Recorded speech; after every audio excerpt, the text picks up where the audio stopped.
ಇದು ಆರೋಪಿಯೊಬ್ಬನ ಕಥೆಯಾದರೆ ಮತ್ತೊಬ್ಬ ಆರೋಪಿಯ ಪರಿಸ್ಥಿತಿನೂ ಕೂಡ ಇದೇ ರೀತಿ ಇದೆ. ಆತನ ಪತ್ನಿ ಮಾತನಾಡಿರೋದು, ನನ್ನ ಗಂಡ ಹೊಟ್ಟೆಪಾಡಿಗಾಗಿ ಹೋದರೆ ಆರೋಪಿ ಮಾಡಿಬಿಟ್ರು, ಹಾಗಿದ್ರೆ ನನ್ನ ಬಡಪಾಯಿ ಗಂಡ ಬಾಡಿಗೆ ಹೋಗೋದು ತಪ್ಪ, ನನ್ನ ಪತಿ ನಟ ದರ್ಶನ್ ಅವರ ಬಳಿ ಯಾವುದೇ ದುಡ್ಡು ಪಡೆದಿಲ್ಲ ಅಂತ ನ್ಯೂಸ್ ಫಸ್ಟ್ ಮುಂದೆ ಈ ಕೇಸ್ನ 8ನೇ ಆರೋಪಿ ರವಿ ಯಾರು ಅಂತಂದ್ರೆ ಆ ಇಟಿಯೋಸ್ ಕಾರಿನ ಚಾಲಕ. ಚಿತ್ರದುರ್ಗದಿಂದ ರೇಣುಕಾ ಸ್ವಾಮಿಯನ್ನೇನು ಕರ್ಕೊಂಡು ಬಂದ್ರು, ಆ ಇಟಿಯೋಸ್ ಕಾರಿನ ಚಾಲಕ. ಆತನ ಪತ್ನಿ ಮಾತನಾಡಿರೋದು, ಬಡಪಾಯಿ ನನ್ನ ಗಂಡ ಬಾಡಿಗೆ ಹೋಗಿದ್ದಾರೆ, ಆರೋಪಿ ಆಗಿಬಿಟ್ರು ಅಂತ ಮಾತನಾಡಿದ್ದಾರೆ. ಅವರನ್ನ ನಮ್ಮ ಪ್ರತಿನಿಧಿ ಸಂದೇಶ್ ಮಾತನಾಡಿಸಿದ್ದಾರೆ, ನೋಡೋಣ. ಈ ಹತ್ಯೆ ಪ್ರಕರಣದಲ್ಲಿ ಈಗಾಗಲೇ 19 ಜನ ಆರೋಪಿಗಳಿದ್ದಾರೆ. ಇದರಲ್ಲಿ 18 ಜನರ ಬಂಧನವಾಗಿದೆ. ಅಂದರೆ ಅವರಾಗಿ ಅವರು ಬಂದು ಶರಣಾಗಿದ್ದಾರೆ ಸಾಕಷ್ಟು ಜನ, ಜೊತೆಗೆ ಸಾಕಷ್ಟು ಜನರನ್ನು ಬಂಧನ ಮಾಡಲಾಗಿದೆ. ಆದರೆ ಅದರಲ್ಲಿ ಮುಖ್ಯವಾಗಿ ಕಿಡ್ನ್ಯಾಪ್ ಪ್ರಕರಣದಲ್ಲಿ ಡ್ರೈವರ್ ರವಿ ಅವರು ನಿನ್ನೆ DYSP ಕಚೇರಿಗೆ ತೆರಳಿ DYSP ಕಚೇರಿಯಲ್ಲಿ ಪೊಲೀಸರಿಗೆ ಶರಣಾಗ್ತಾನೆ. ಒಂದು ಕಡೆ ಅವರು ಅರೆಸ್ಟ್ ಆಗಿರೋದು, ಜೊತೆಗೆ ರವಿ ಅವರು ಕೂಡ ನಾನು ಬಾಡಿಗೆ ಹೋಗಿದ್ದೆ ಅನ್ನೋ ಮಾತನ್ನು ಪೊಲೀಸರ ಮುಂದೆ ಹೇಳಿದ್ದಾರೆ, ನನಗೆ ಇದು ಯಾವುದೂ ಕೂಡ ಗೊತ್ತಿಲ್ಲ ಅಂತ. ಆದರೆ ಅರೆಸ್ಟ್ ಆಗಿರುವಂತಹ ಪ್ರತಿ ಆರೋಪಿಯ ಮನೆಯವರ ನೋವೇನಿದೆ ಅಥವಾ ಕುಟುಂಬಸ್ಥರು ಪರದಾಡ್ತಿರುವಂಥದ್ದೇನಿದೆ ಅದು ನಿಜಕ್ಕೂ ಕೂಡ ಹೇಳ್ತಿರ್ದು. ಈಗ ಸದ್ಯ ನನ್ನ ಜೊತೆಯಲ್ಲಿ ರವಿ ಏನಿದ್ರು, ಕಾರು ಚಾಲಕ ರವಿ ಅವರ ಪತ್ನಿ ನಮ್ಮ ಜೊತೆಯಲ್ಲಿದ್ದಾರೆ. ಅವ್ರನ್ನ ಮಾತನಾಡಿಸ್ತಾ ಹೋಗ್ತೀನಿ, ಏನು ಹೇಳ್ತಿದ್ರು ಈ ಒಂದು ಪ್ರಕರಣಕ್ಕೆ ಸಂಬಂಧಪಟ್ಟಂತೆ ಅಂತ. ಮೇಡಮ್, ನಿಮ್ಮ ಮನೆಯವರು ಕೊಲೆ ಆದ ನಂತರ ಜೊತೆಗೆ ಅದರ ಮುಂಚೆ ಅವರು ಏನೆಲ್ಲ ಆಗಿತ್ತು ಅಂತ ನಿಮ್ಮ ಹತ್ರ ವಿಚಾರಗಳನ್ನ ಹೇಳಿ. ನನ್ನ ಹತ್ರ ಏನು ಹೇಳಿಲ್ಲ ಸರ್. ಡೈಲಿ ಬಾಡಿಗೆ ಹೋಗೋರು ಬಂದು ಮಲಗಿದ್ರು ಅಷ್ಟೇ ಸರ್. ಇದು ಬಿಟ್ಟೆ ನನಗೇನು ಹೇಳಿಲ್ಲ ಸರ್. ಅವ್ರು ಭಯಪಟ್ಟು ನನ್ನ ಹತ್ರ ಏನು ಹೇಳಿಲ್ಲ, ಎಲ್ಲಿ ನೊಂದ್ಕೊಂತಾಳೋ ಬೇಜಾರಾಗ್ತಾಳೋ ಅಂತ ಏನು ಹೇಳಿಲ್ಲ. ಅವರಾಗಿ ಅವ್ರಿಗೆ ಓನಾಗಿ ಸರೆಂಡ್ರ್ ಆದಾಗ ನಮ್ಮ ತಮ್ಮರ ಹತ್ರ ಹೇಳಿ ಕಳಿಸಿದ್ರು, ಹಿಂಗೆ ಕವಿಗೆ ಹೋಗಿ ನಿಮ್ಮ ಅಕ್ಕಗೆ ಹೇಳ್ರಪ್ಪ, ನಾನು ಏನೂ ತಪ್ಪು ಮಾಡಿಲ್ಲ, ನಾನು ಹೋಗಿ ಸರೆಂಡರ್ ಆಗ್ತಿದ್ದೀನಿ, ನಾನು ಕಾರ್ ಡ್ರೈವರ್ ಆಗಿ ಹೋಗಿದ್ದೆ ಅಷ್ಟೇ, ಅದನ್ನು ಹೋಗಿ ಹೇಳ್ರಿ. ನನಗೆ ಅಷ್ಟು ಹೇಳಕ್ಕೆ ಧೈರ್ಯ ಇಲ್ಲ ನನ್ನ ಹೆಂಡ್ತಿ ಮುಂದೆ.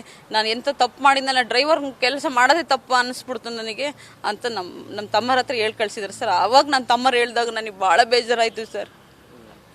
ಹೊಟ್ಟೆ ಬಾಡಿಗೆ ಅಂತ ಹೋಗಿದ್ದ ಗಾಡಿನ ಆರೋಪಿ 8ನೇ ಆರೋಪಿ ಅಂತ ಹೇಳ್ತಿದ್ರಲ್ಲ ಸರ್, ನನಗೆ ಅದು ಭಾಳ ಬೇಜಾರಾಗ್ತಿದೆ. ಅಲ್ಲಿ ಬಾಡಿಗೆ ಹೋಗೋದು ತಪ್ಪ, ಯಾರು ಇಲ್ಲ ಅಷ್ಟೊಂದು ಇದ್ದಿದ್ದರು. ದರ್ಶನ್ ಅವ್ರ ಹತ್ರ ಬೇಜಾನ್ ಕಾರ್ ಇತ್ತು, ಅದರಲ್ಲೇ ಕರ್ಕೊಂಡು ಹೋಗಿತ್ತಲ್ಲ. ನಮ್ಮ ಗಾಡಿ ಬಡಪಾಯಿ ಹೊಟ್ಟೆ ಪಾಡಿಗೆ ತಿನ್ನೋರನ್ನ ಕಾರ್ ಯಾಕೆ ಕರ್ಕೊಂಡು ಹೋಗಿ ಅವ್ರನ್ನ ಯಾಕೆ ಆರೋಪಿ ಅಂತ ಹೇಳಿ ಇವತ್ತು ಹೆಂಡ್ತಿ ಮಕ್ಕಳು ಕಣ್ಣೀರು ಹಾಕೋ ಥರ ಮಾಡ್ತಿದ್ದಾರೆ ಸರ್. ನನಗೆ ಭಾಳ ಬೇಜಾರಾಗ್ತಿದೆ ಸರ್. ಅಲ್ಲ, ನೀವೇನು ಮಾಡ್ಕೊಂಡಿದ್ದೀರಾ, ಜೊತೆಗೆ ನಿಮ್ಮ ಮನೆಯವರು ದುಡಿಮೆ ಮೇಲೆ ನಂಬ್ಕೊಂಡಿದ್ರ ಅಂತ ಇಷ್ಟು ಸರ್? ನಾನು ಏನು ಮಾಡಲ್ಲ ಸರ್. ಮನೇಲಿ ನಮ್ಮ ಟೈಲರಿಂಗ್ ಮಿಷಿನ್ ಇದೆ, ನಮ್ಮ ಬಟ್ಟೆ ನಾವು ಸ್ಟಿಚ್ ಮಾಡ್ಕೊಂಡು ನಮ್ಮ ಮನೆಯವ್ರು ಎಲ್ಲಿ ಕಳಿಸಲ್ಲ ಸರ್. ಅಷ್ಟು ಸೂಕ್ಷ್ಮ ಮಕ್ಕಳು ನೋಡ್ಕೊಂಡು ಅವ್ರ ನಮ್ಮ ತಾಯಿ ನಮ್ಮ ಅತ್ತೆ ಇದ್ರಲ್ಲ, ಅವರು ಹ್ಯಾಂಡಿಕ್ಯಾಪ್ಟು ಅಂದರೆ ಗ್ಯಾಂಗ್ರೀನ್ ಟೈಪ್ ಆಗಿ ಕಾಲು ಕಟ್ ಮಾಡಿಸಿದಾರೆ ಸರ್. ಅವ್ರ ಪೇಷಂಟ್ ನೋಡ್ಕೊಂಡು ನಮ್ಮ ಮಕ್ಕಳು ನೋಡ್ಕೊಂಡು ನನ್ನ ಮನೆಯಲ್ಲೇ ಇರೋದು ಸರ್, ಎಲ್ಲಿ ಹೋಗಲ್ಲ. ಅವ್ರ ದುಡ್ಡು ಮೇಲೆ ಸರ್ ಗಾಡಿ EMI ಕಟ್ಟಬೇಕು, ಮಕ್ಳಿಗೆ ಫೀಸ್ ಕಟ್ಟಬೇಕು. ಇವು ಒಂದು 3-4 ದಿನಕ್ಕೆ ನಮಗೆ ಭಾಳ ಬೇಜಾರಾಗ್ಬಿಟ್ಟಿದೆ ಸರ್. ಫೋನ್ ಮೇಲೆ ಫೋನ್ ಬರ್ತವೆ, ಯಾಕೆ ಹಿಂಗೆ ಅಂತಾರೆ ಸರ್. ನಮ್ಮ ಮನೆಯವ್ರನ್ನ ಅವ್ರ ಹತ್ರ ದರ್ಶನ್ ಹತ್ರ ಯಾವ ದುಡ್ಡು ತಗೊಂಡಿಲ್ಲ, ಸುಮ್ಮನೆ ಅಪವಾದನೆ ಮಾಡಬೇಡಿ ಸರ್.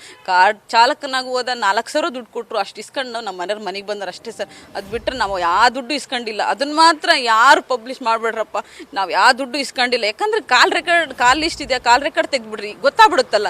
ಬೇಕಾದ್ರೆ ಅವರೇ ಅವ್ರು ಯಾರ್ಯಾರು ಕರ್ಕೊಂಡು ಹೋದ್ರಲ್ಲ ಇಲ್ಲಿಂದ 4 ಜನ, ರಘು ಜಗ್ಗು ಅನ್ನೋರು, ಅವ್ರನ್ನೇ ಕೇಳಿ ಸರ್. ಏನಾದರೂ ದುಡ್ಡು ಕೊಟ್ಟಿದ್ವು ಅವರೇ ಅಣ್ಣ ನಿಮ್ಮನ್ನೇ ಕೇಳ್ತಿದ್ದೀನಿ ಅಣ್ಣ, ನೀವೇನಾದ್ರು ದುಡ್ಡು ಕೊಟ್ಟಿದ್ದೆ ಅಂತಲೇ ಹೇಳ್ರಿ ಸರ್. ಇಲ್ಲ ಅಂದ್ರೆ ಇಲ್ಲ ಅಂತ ಹೇಳ್ಬಿಡ್ರಿ ಅಣ್ಣ. ಸುಮ್ಮನೆ ಅಪವಾದನೆ ಮಾಡಬೇಡ್ರಿ ಸರ್. ನಾವು ಹಳ್ಳಿಯಲ್ಲಿ ಬದುಕ್ತಿರೋದು.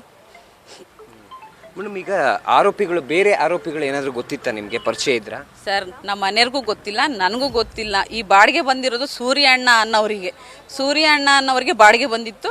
ಅವರೆಲ್ಲ ಚಿಕ್ಕಮಂಗ್ಳೂರಿಗೆ ಹೊರಟಿದ್ರಂತೆ. ಹಂಗ ಅವ್ರು ಕ್ಲೋಸ್ ಅಲ್ಲ, ನಮ್ಮ ಮನೆಯವ್ರು ಮನೇಲಿದ್ರು.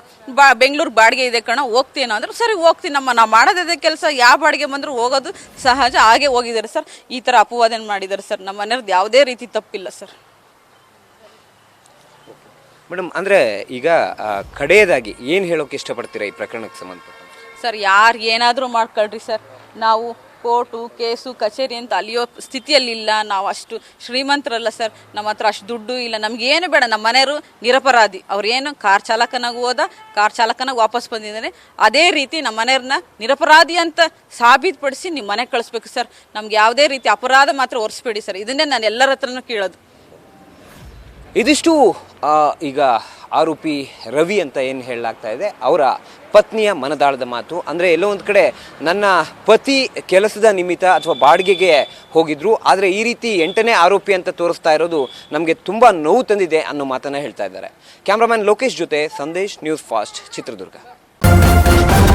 ನ್ಯೂಸ್ ಫಸ್ಟ್ ನಿರ್ಭೀತಿಯಿಂದ ನಿಮ್ಮ ಪರವಾಗಿ.